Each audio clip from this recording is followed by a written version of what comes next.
आइए सुनिए, देखिए, समझिए सनातन सत्य।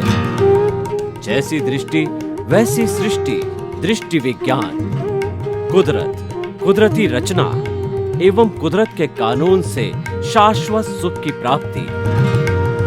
जोधपुर के परम पूज्य महात्मा उपासक प्रोफेसर डॉक्टर सोहन राज तातेड़ के निर्देशन में सनातन सत्य। जैसी दृष्टि वैसी सृष्टि, दृष्टि विज्ञान।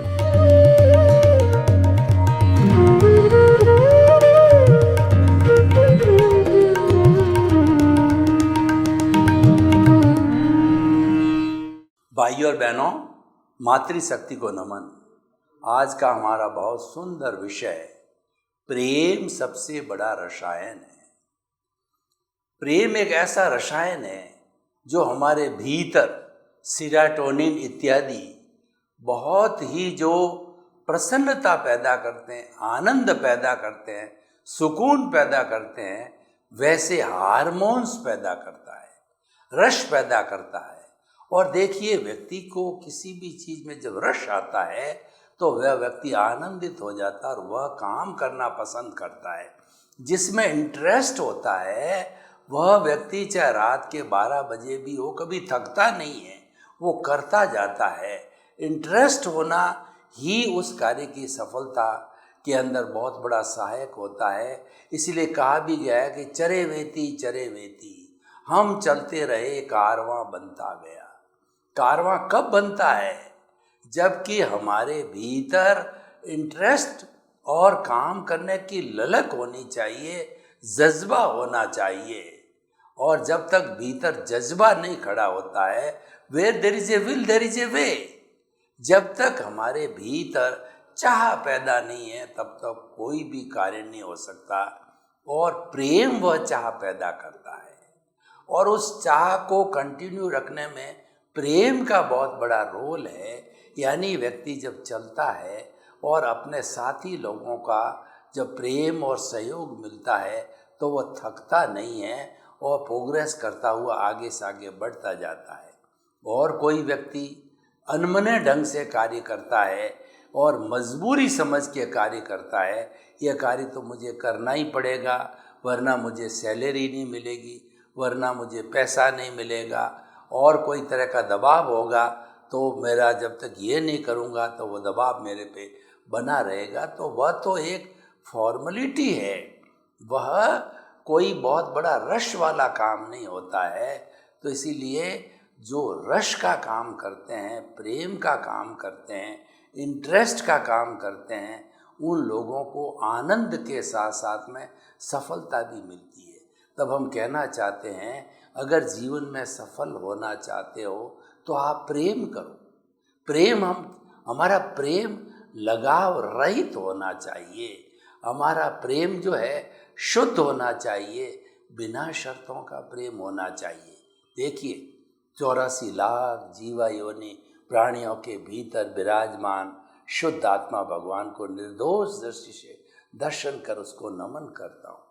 कितना बड़ा इसके अंदर एक प्रेम की बात है, कितनी इसके अंदर गहरी बात है।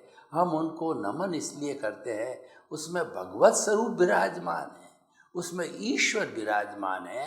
तो ईश्वर के प्रति जो हमारी भक्ति है, ये प्रेम की भक्ति है। बिना प्रेम के भक्ति नहीं होती है। भगवान कृष्ण ने जो गीता के अंदर भक्ति का मार्ग दिया क्या है, वो प्रेम से ओतप्रोत है। भगवान कृष्ण ने कहा कि तू कैसा ही पापी है, तू मेरी शरण में आ जा, तू मेरी भक्ति में लीन हो जा। जो कुछ भी तेरा का है, सब कुछ तेरा कार्य है, वो मुझे समर्पण कर दे तो मैं तेरा उद्धार कर दूंगा। भक्ति मार्गी सब कुछ अपना सर्वस्व समर्पण करके और ईश्वर के शरणों में समर्पित होकर के और भगवान से प्रार्थना करते हैं कि मेरा जो कुछ भी कार्य है वो आपके चरणों में समर्पित है, आप ही कराने वाले हो, मैं तो एक निमित्त मात्र हूँ जो कि आपका ही कार्य कर रहा हूँ। यह एक भक्ति का प्रेम है। देखिए कि प्रेम के वशीभूत होकर के माँ बाप अपनी संतान के प्रति कितना दायित्व निभाते हैं। बच्चे को जन्म देते हैं, उसको पालते हैं, पोसते हैं। जिस तरीके से एक माली होता है जो पौधे का रोपण करता है तो उसके अंदर खाद देते हैं, उसमें पानी देते हैं, उसको जो है धूप देते हैं और उसके अंदर ट्री गार्ड लगा करके उसकी सुरक्षा करते हैं, तो धीरे धीरे वह पौधा बड़ा हो जाता है, एक वृक्ष का रूप धारण कर लेता है। माँ बाप भी प्रेम के वशीभूत जो है इस बच्चे को इसी तरह से पाल पोस करके और उसका ब्याह शादी करके पैरों पर खड़ा करता है। अगर माँ को अपने संतान के प्रति प्रेम न हो तो क्या होगा? भ्रूण हत्या हो जाएगी।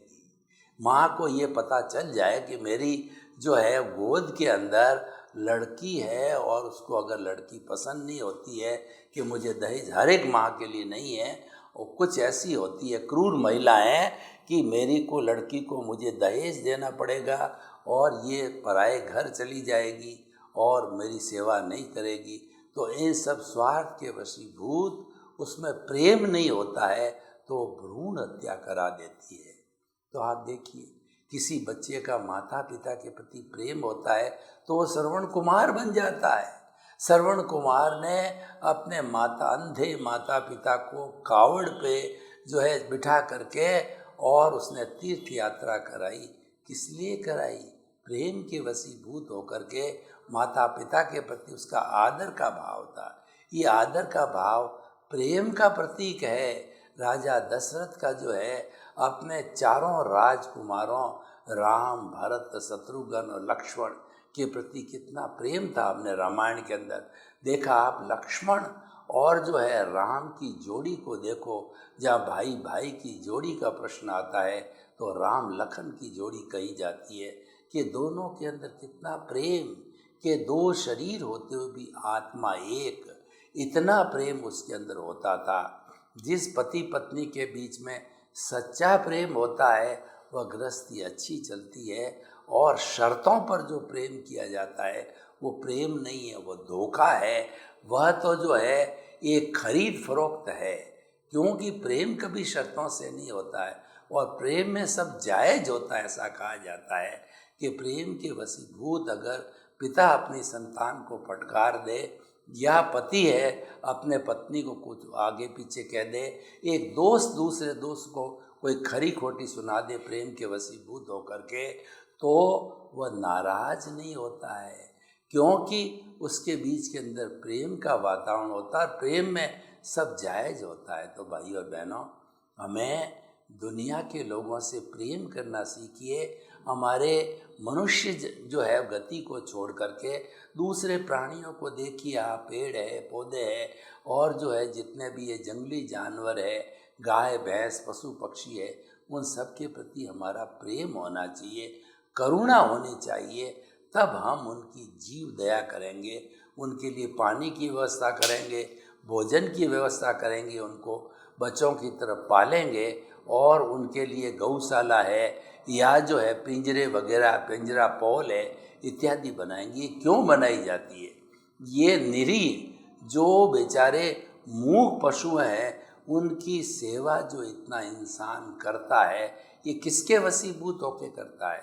ये प्रेम के वशीभूत होकर के करता है। जो भगवान होता है वो भक्त के वश में क्यों रहता है? कि भक्त का संपूर्ण प्रेम है वो ईश्वर के चरणों में समर्पित होता है, तब ईश्वर उसके प्रति समर्पित होता। आप पांडवों को देखिए कि पांडव धर्म के पक्ष में थे और कृष्ण की हर बात का वो सत्कार करते थे, उनका सम्मान करते थे, और पांडवों को भगवान कृष्ण के प्रति सच्चा प्रेम था। और दुर्योधन था वो कपटी था और उसको तो अपनी मौज शौक मज़े और ख़ास उसको एम्बिशन थी राजा बनने की, तो उसके वशीभूत होकर के उसको प्रेम अपनी गद्दी से था, उसको प्रेम था धन दौलत से था, उसको प्रेम था अधिकार से था। लेकिन पांडवों के पास में सच्चा प्रेम था, तो सच्चे प्रेम की जीत हुई, अधर्म पे धर्म की जीत हुई। धर्म की कार्रवाई है वह जो है निरापद प्रेम को जन्म देती है कि हम जो धर्म की जितनी भी प्रवृत्तियां करते हैं, मन वचन काया से जुड़ी हुई हर अवस्था मात्र जो है के प्रति हम करते हैं, तो वो क्या हमारा शुद्धिकरण होता है वो प्रेम के माध्यम से होता है। और देखिए, प्रेम के लिए कबीरदास जी ने कितना सुंदर कहा कि पोथी पढ़ पढ़ जग मुआ और पंडित भया न कोई, और ढाई आखर प्रेम का और पढ़े सो पंडित हुए। यानी आपने बहुत पोथियाँ पढ़ ली, बड़े बड़े विद्वान हो गए, आप संस्कृत के श्लोक बोल सकते हो, व्याख्या बोल सकते हो, व्याख्या सुना सकते हो, लेकिन आपके भीतर प्रेम नहीं है, आपके भीतर प्रेम का दरिया नहीं बहता है, आप्लावित नहीं होता है, तो जो है आप पंडित नहीं हो सकते। तो पंडित और विद्वान में अंतर क्या है कि पंडित होता है वो भीतरी जगत में गोते लगाता है, वो प्रज्ञा के जगत में जाता है, वो इंट्यूशनल होता है, और विद्वत होता है वो बुद्धि के जगत में गोते लगाता है। और बुद्धि जो हमको भटकाने वाली होती है, बुद्धि कर्मानुसारिणी होती है, बुद्धि लाभ आने सिखाती है और बुद्धि संसार में भटकाती है। इसीलिए बुद्धि के जगत के अंदर विवाद होता है, बुद्धि के जगत में भेदभाव होता है, उसके अंदर सच्चा प्रेम नहीं होता है। सच्चा प्रेम प्रज्ञा के जगत में होता है, क्योंकि वह जगत, उस जगत में शब्द नहीं है, उस जगत में मात्र सत्य है, वाइब्रेशन है, सम्यक दर्शन है। इसीलिए उस प्रज्ञा के जगत के अंदर जो कोई भी जाता है, चाहे जीसस क्राइस्ट जाओ, चाहे जो है वो गुरु नानक जाओ, महावीर जाओ, कृष्ण जाओ, राम जाओ, जो भी उस प्रज्ञा के जगत में जिसने झांका है, प्रज्ञा के जगत को देखा है, उसमें जगत में जाके ध्यान किया है, उसमें जगत में जा कर के अपने प्रभु को निहारा है, तो उन्हें सत्य प्राप्त हुआ। उस सत्य को उन्होंने जो है वो जनता के सामने प्रेम के वशीभूत होकर के उद्घाटित किया। इसीलिए वो सबका एक सा ही, धर्म का जितनी वाणी उपदेश है सबकी एक सी क्यों मालूम पड़ा है कि उसका सोर्स जो है, जो भीतर में सम्यक दर्शन है, वहीं से उस सोर्स में वो एक सी बात सभी महापुरुषों को मिली है।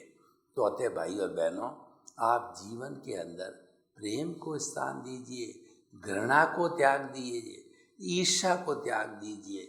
जब ईर्ष्या और घृणा का त्याग हो जाएगा तो प्रेम स्वतः ही हो जाएगा। प्रेम जो है वो एक दिखावा नहीं है, प्रेम एक प्राकृतिक चीज़ है। प्रेम झलक जाता है। हम किसी व्यक्ति के प्रति प्रेम की बात करते हैं तो उसके मन के अंदर भी प्रसन्नता हो जाती है, वो महसूस करने लग जाता है ये मुझे चाहता है। और कोई व्यक्ति किसी की निंदा करे और किसी का जो तिरस्कार करे तो वह भी मालूम हो जाता है बिना प्रकट हुए भी कि ये जो है भीतर से मेरे को काट रहा है, भीतर से मुझे पसंद नहीं करता है, बाहरी मात्र दिखावे के लिए ये सारा नाटक कर रहा है। तो भाई और बहनों, हमें प्रेम बड़ा रसायन है, इसको बहुत गहराई से अध्ययन करना चाहिए। देखिए कि कोई भी एक दुकानदार जब सैकड़ों तरह की वैरायटी जो है वो सेल करता है और ग्राहक जब आते हैं, ग्राहक से प्रेम से बात करता है, आदर से बात करता है, उसको ग्राहक को तवज्जो देता है, ग्राहक को इम्पोर्टेंस देता है, तो एक एक ग्राहक लाखों लाखों रुपए की चीज़ खरीदता है, पुनः आता है। वो किस कारण आता है? उसको अच्छा ट्रीटमेंट दिया जाता है। और जब ग्राहक को अच्छा ट्रीटमेंट, अच्छा प्रेम नहीं किया जाता तो ग्राहक दूसरी बार लौट के उस दुकान पर नहीं आता है, और वो अन्य लोगों को अपना इम्प्रेशन भी देगा कि इस मॉल में, इस दुकान के अंदर प्रेम का बहुत अभाव है, तिरस्कार किया जाता है, यहाँ के लोग अच्छे नहीं हैं, तो लोग वहाँ जाना पसंद नहीं करते हैं। जिस घर में प्रेम होता है उस घर के अंदर खुशहाली आती है, उस घर में लक्ष्मी का निवास होता है, सरस्वती का निवास होता है।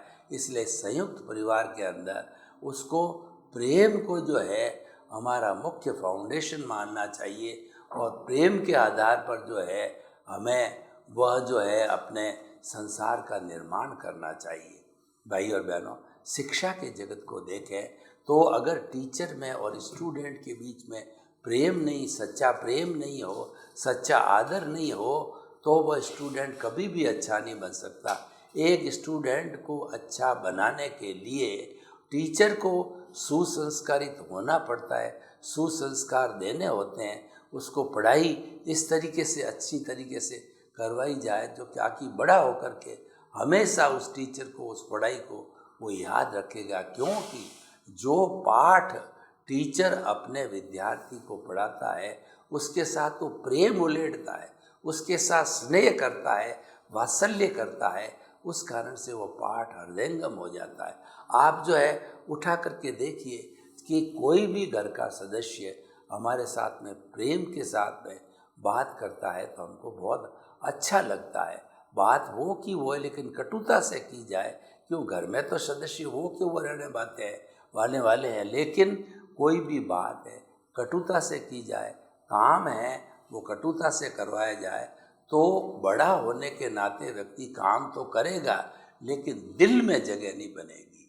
तो भाई और बहनों, जीवन का ऐसा कोई भी फील्ड नहीं है कि जिस फील्ड में अगर प्रेम को जोड़ा जाता है तो कोई भी तरह के जो है वो गलत जो है परिणाम हमारे सामने आते हैं। ऐसा कभी नहीं हो सकता है, क्योंकि प्रेम जो है जहाँ पर जोड़ दिया जाता है, चाहे ऑफिस का मामला हो, चाहे घर का मामला हो, चाहे किसी कोर्ट का मामला हो, किसी देश का मामला हो, प्रेम के ऊपर अगर उसकी जो है सारा आधार है तो वो निश्चित तौर पे जो है एक अच्छा निर्णय हो जाएगा और वो सर्वमान्य हो जाएगा। देखिए, अब प्रश्न ये है कि हम प्रेम को पैदा कैसे करें। कौन कौन से ऐसे घटक है जो हमारे प्रेम में खलल डालते हैं, प्रेम को तोड़ते हैं, प्रेम को गहरा नहीं होने देते, प्रेम को डेवलप नहीं होने देते। तो उसमें से हम देखें तो हमारे ये 4 तरह के जो कषाय है, क्रोध है, अहंकार है, माया और लोभ है, ये चारों जो है वो बहुत बड़े शत्रु है और ये जो किसी व्यक्ति से प्रेम करने नहीं देते। अगर प्रेम होता है तो टिकाऊ नहीं होने देते, और प्रेम भी है और तो लॉन्ग सर्वाइवल नहीं होने देते। कैसे? उदाहरण के तौर पे देखिए, एक व्यक्ति जो है जिसको गुस्सा बहुत आता है तो वह व्यक्ति थोड़ी थोड़ी देर के बाद में हर काम के लिए गुस्सा करेगा। तो गुस्सा करने से वो थोड़ा बोलना भी उलझुल कर देता है, क्योंकि ये प्रकृति है। जिस व्यक्ति के भीतर में गुस्से के जर्म्स है तो वह व्यक्ति की ज़बान के ऊपर उतरेंगे, वो व्यक्ति के विचारों में से उतरेंगे, वो व्यक्ति के शरीर से निकलेंगे। तो जो व्यक्ति जो है किसी के प्रति बायस्ड है, किसी के प्रति प्रेम नहीं करता है, तो घृणा के व्यवहार उसके जो है ज़बान पर रहेंगे और वह व्यक्ति को जो है घृणा की नज़र से जो देखेगा। तो ये जो है ये सारा कब होता है कि हमारा चिंतन प्रेम युक्त होना चाहिए। प्रेम जो है एक रसायन के साथ साथ में एक ऐसी नींव है जो कि सभी गुणों को जो है पोषण देती रहती है। अगर हम चाहते हैं कि हमारे जो है संतान हैं सुसंस्कारी बने तो उसको प्रेम के साथ में हैंडल करना चाहिए। एक बच्चा है, अगर उसको प्रेम से काम बताओ तो वह बच्चा भाग करके बहुत थोड़े समय के अंदर वो काम करके आ जाएगा। तो ज्यों-ज्यों आपका प्रोत्साहन मिलता रहेगा, आपकी संतान आपका विकास करती रहेगी। तो इसलिए भाई और बहनों, हमें जो है इन क्रोध, अहंकार, माया और लोभ, घमंड से क्या होता है, हम अपने आप को बड़ा समझते हैं और अपने साथी लोगों को जो है निम्न कद का समझते हैं। तो ये भेद पैदा होता है। इस भेद से व्यक्ति की तरक्की नहीं होती, इंसान से जुड़ता नहीं है, कटता जाता है। तो ये जो है वो हमारा प्रेम का रसायन का बात हमने कही। तो दूसरा जो है हम ये देखना चाहेंगे कि किन किन साधनों से हम प्रेम का विस्तार कर सकते हैं। तो उसके लिए जो हमारे पास साधन है, विनय का भाव। हमें विनय की जो है अनुभूति करनी चाहिए, विनय के भाव को डेवलप करना चाहिए। विनय का अर्थ ये होता है हर एक के एग्जिस्टेंस को, उसके अस्तित्व को स्वीकार करना। जब हम दूसरे के अस्तित्व को स्वीकार करते हैं, हमारा अस्तित्व उसमें समाहित है। भगवान कहते हैं कि जो दूसरों से आंसू पहुँचता है, ईश्वर उसकी आंखों में आंसू आने ही नहीं देते, क्योंकि उसका जो सुख है वह अन्य लोगों के सुख के साथ में समाहित है। तो हमें मूल्यों को समझना चाहिए। मूल्य दिनों दिन गिर रहे हैं, लेकिन हमें प्रयास करके गिरते हुए मूल्यों की पुनर्स्थापना करनी चाहिए, या मूल्य गिरने नहीं देने चाहिए। और मूल्य न गिरे उसके लिए सबसे उपयोगी सुरक्षा कवच है प्रेम। आप प्रेम के वातावरण को घर में पैदा कर लीजिए, आप नगर पालिका में पैदा कर लीजिए, आप कोर्ट में पैदा कर दीजिए, आप सचिवालय में पैदा कर लीजिए, आप मार्केट में पैदल कर लीजिए, तो आप विजयी रहेंगे। क्योंकि हर इंसान प्रेम का भूखा है, सम्मान का भूखा है। इंसान ऐसा नहीं है कि इंसान सब धन के लिए ही काम करता है। हम मानते हैं कि धन हमारा एक साधन है, लेकिन साध्य नहीं है। जहाँ पर जो है वो हमारे जो है धन दौलत के अर्जन का प्रश्न होता है, वहाँ पर जो है हमें पूरा सावधानी से वो कार्य करना चाहिए। तो हम आपको बता रहे थे कि प्रेम जो है वो हम जहाँ पर भी लागू करेंगे, जिस प्रोजेक्ट के अंदर, जिस संस्थान के अंदर, जिस समाज के अंदर लागू करेंगे, तो वो समाज जो उत्तरोत्तर विकास करता रहेगा। क्योंकि प्रेम है वो व्यक्ति से व्यक्ति को जोड़ता है, तोड़ता नहीं है। और घृणा है, ईर्ष्या है, व्यक्ति को व्यक्ति से तोड़ती है। इसीलिए सर्वधर्म समभाव करना चाहिए। सर्वधर्म समभाव का अर्थ ये है कि सभी धर्म जो इस धरती पर है या हमारे देश में है, उन सब धर्मों की स्वतंत्रता की जो है मैं शुभकामना करता हूँ। और जो है मैं उनको स्वतंत्र रूप से जो है देखना पसंद करता हूँ। उनकी सेवा, अगर मेरे से कोई सेवा लेना चाहता है तो मैं सेवा देने को तैयार रहता हूँ। इसका अर्थ क्या हुआ कि व्यक्ति अगर जहाँ कहीं भी समर्पित है तो वह दूसरे को जो है रास्ता बताए, क्योंकि उसने तो रास्ता देख लिया। और अगर वो रास्ता बताता है और रास्ते के अनुकूल चलता है और रास्ते के अनुकूल चलाने वाला तत्व आपके भीतर है, वो आपका आत्म तत्व है, तो आप उसके साथ जा कर के और जो है वो शहर के किसी भी सेंट्रल प्लेस पर जा कर के हम जिन जिन चीज़ों को बेचना चाहते हैं तो वह चीज़ तो तुरंत ही जो सेल हो जाती है, क्योंकि हमारा व्यवहार प्रेम पूर्वक है। हमने जो है प्रेम को आधार बना करके ये जो है ऐसा कार्य किया है। तो भाई और बहनों, हम जो भी दुनिया में काम करें उसका आधार प्रेम होना चाहिए। आपका पिता माता पिता के प्रति प्रेम है, संतान के प्रति प्रेम है, और जो है अन्य लोगों के साथ में प्रेम है, तो आपका कोई दुश्मन नहीं होगा। आपको सभी जो है वो प्रेम की निगाह से देखेंगे। देखिए कि प्रेम एक ऐसा रसायन है कि जिसके अंदर परिवर्तन होता रहता है, और ये अलग अलग तरह के रसायन और होते हैं जिसकी हम अलग अलग चर्चा करेंगे। आज का विषय प्रेम सबसे बड़ा रसायन है। हम देखते हैं तो क्या होता है कि हमारी जो एंडोक्राइन ग्लैंड्स है, जब वो वाइब्रेशंस ग्रहण करती है तेजस शरीर से या सूक्ष्म शरीर से, तो उसके जो है वाइब्रेशंस ग्रहण करके और उसके साथ में जुड़ने का अर्थ ये है कि शुभ और अशुभ लेशियाएँ हमारे डक्टलेस जो ये ग्रंथियाँ होती है उसके अंदर, चित्त के अंदर, जो कि हमारे मस्तिष्क और स्थूल शरीर का जो राजा है वो चित्त है, उसकी हाजिरी होती है। तो उस चित्त के अंदर और भी जो है वो कोई भी हो सकता है, तो वो उस चित्त के अंदर जा कर के, और वह जो एंडोक्राइन ग्लैंड्स है वह चित्त की प्रेजेंस से, चित्त की आज्ञा से जो भीतर से जो है शुभ या अशुभ भाव आया है उसके अनुरूप जो है अपने जीवन की कार्रवाई चालू कर देते हैं।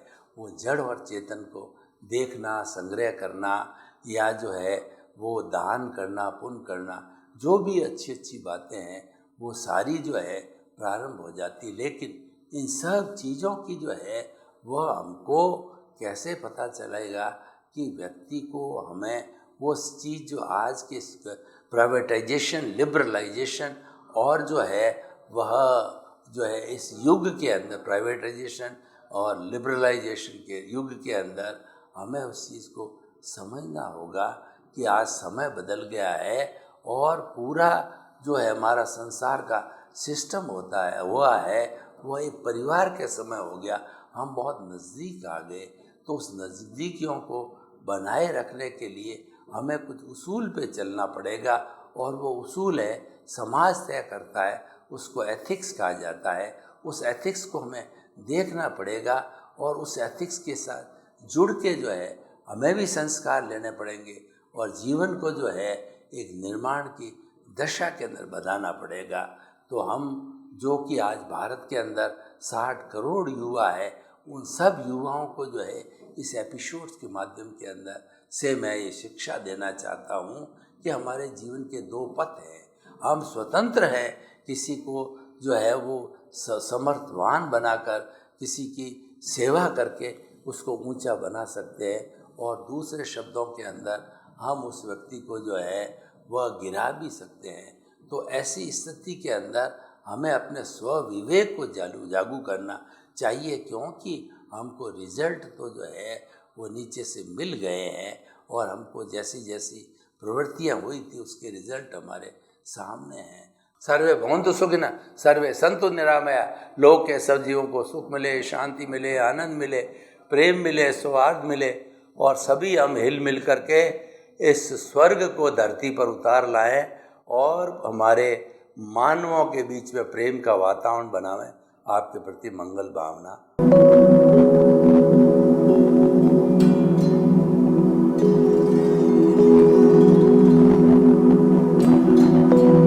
एक ऐसा अंतर्राष्ट्रीय ख्याति प्राप्त मानव जो गुरु प्रेरणा से पिछले 20 वर्षों से वानप्रस्थ जीवन जीते हुए 24 घंटे मानवता की सेवा में संलग्न है। एक ऐसा मानव जो अभी राष्ट्रीय, अंतर्राष्ट्रीय टीवी चैनलों पर 7,500 एपिसोड के माध्यम से सनातन सत्य, आत्मविज्ञान एवं पुनरुत्थान, व्यवहार एवं निश्चय जगत के जीवनोपयोगी विषयों पर हृदय स्पर्शी प्रवचन कर चुका है।